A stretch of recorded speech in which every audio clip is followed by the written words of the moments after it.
अगर एक nuclear domain में एक नई आर्म्स रेस अगर उसमें स्टार्ट होती है तो जाहिर बात है उसके खित्ते पे और उसके इंटरनेशनली जो उसके असरात होंगे वो काफ़ी नेगेटिव होंगे। नेगेटिव इन द सेंस कि अब अगर रिसेंटली पिछले 10 सालों में अगर देखें तो रियासतें जो है जो न्यूक्लियर वेपन्स कैपेबिलिटी रखती हैं वो अपनी डॉक्ट्राइन्स को, अपनी न्यूक्लियर वॉर फाइटिंग स्ट्रेटजीज को चेंज कर रहे हैं।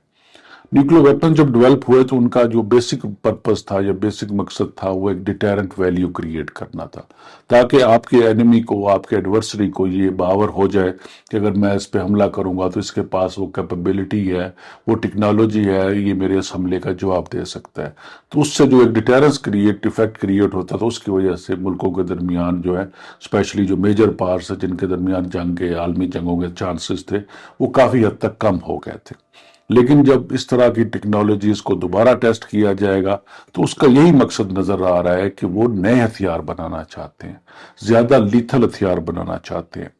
एक और फिनोमेना जो नजर आ रहा है वो ये है कि वो टैक्टिकल न्यूक्लियर वेपन्स की तरफ जा रहे हैं, लो यील्ड न्यूक्लियर वेपन्स की तरफ जा रहे हैं। ऐसे वेपन जो सिर्फ बैटलफील्ड के लेवल पे इस्तेमाल हो सकती हैं, जो एक लिमिटेड, जिनका एक आउटकम और लिमिटेड फॉल आउट हो सकता है, उन वेपन्स की तैयारी में ये नए टेस्ट जो है ये एक बड़ा रोल प्ले कर सकते हैं। तो उस हवाले से ये खदशात जाहिर किए जा सकते हैं कि ये जो री टेस्टिंग होगी, दोबारा अगर टेस्टिंग स्टार्ट करेंगे तो उसके दूर रस नताइज होंगे और जो कि आलमी अमन के लिए खतरा साबित होंगे।